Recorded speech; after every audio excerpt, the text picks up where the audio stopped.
Cette histoire nous emmène entre deux continents, entre deux vérités, l'histoire d'Alain Dubois, homme d'affaires français, et de Kimia Mbaya, son employé congolais. Une leçon sur l'hypocrisie qui va changer leurs vies à jamais. Kimia, où est mon café? Et je veux du café français, pas cette chose locale. Monsieur Alain, le café arrive. Puis-je vous rappeler la réunion avec l'équipe congolaise? L'équipe? Tu veux dire ces incapables qui ne comprennent rien aux standards européens? Monsieur, ces hommes travaillent dur pour votre entreprise. Kimia, tu ne comprends pas. En Europe, nous avons des standards. Ici, vous vivez encore comme au village. Il refuse même de goûter notre nourriture. 5 ans ici, et il ne dit même pas bonjour en lingala. Monsieur Alain, puis-je vous poser une question personnelle? Vas-y. En France, les Africains qui y vivent, sont-ils libres de garder leurs traditions, de manger leur nourriture, parler leur langue? Bien sûr.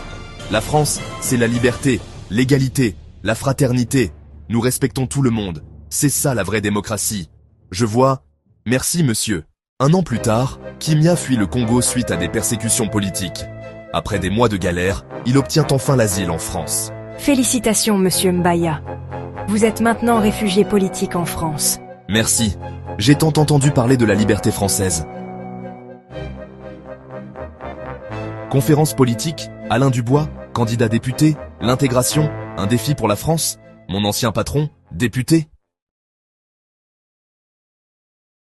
Mes chers concitoyens, le problème de la France aujourd'hui, c'est le manque d'intégration. Ces étrangers, surtout venus d'Afrique, refusent de s'adapter.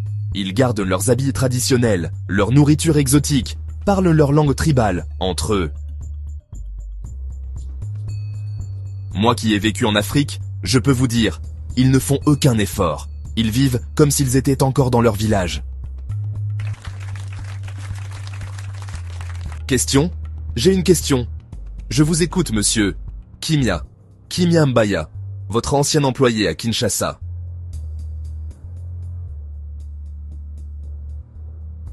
Je ne vois pas.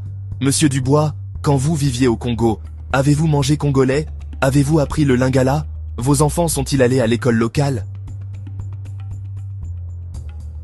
Je ne vous reconnais pas, et mes conditions de vie à l'étranger n'ont rien à voir. Vraiment? Vous ne me reconnaissez pas? Peut-être que ceci vous rafraîchira la mémoire. Je ne mange que français. Cette nourriture locale me dégoûte. Mes enfants à l'école congolaise? Jamais. L'école française ou rien. Apprendre le lingala? Pourquoi faire? Le français suffit largement. Monsieur Dubois, comment expliquez-vous cette contradiction? N'est-ce pas exactement ce que vous reprochez aux immigrés? C'est différent. J'étais en mission professionnelle? Monsieur Dubois, vous m'aviez dit que la France était le pays de la liberté et du respect. Alors pourquoi reprocher aux autres ce que vous avez fait vous-même? En 5 ans au Congo, vous n'avez jamais respecté notre culture. Et aujourd'hui, vous demandez aux Africains en France ce que vous n'avez jamais fait vous-même. Hypocrite.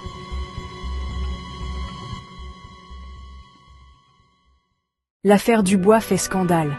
Le candidat député retire sa candidature après la révélation de vidéos compromettantes. Papa avait raison. La vérité finit toujours par éclater. Pour tous ceux qui luttent contre l'hypocrisie, parfois, la justice vient de là où on ne l'attend pas. L'histoire de Kimia nous rappelle que l'hypocrisie a toujours un prix, et que la vérité, elle, n'a pas de frontières.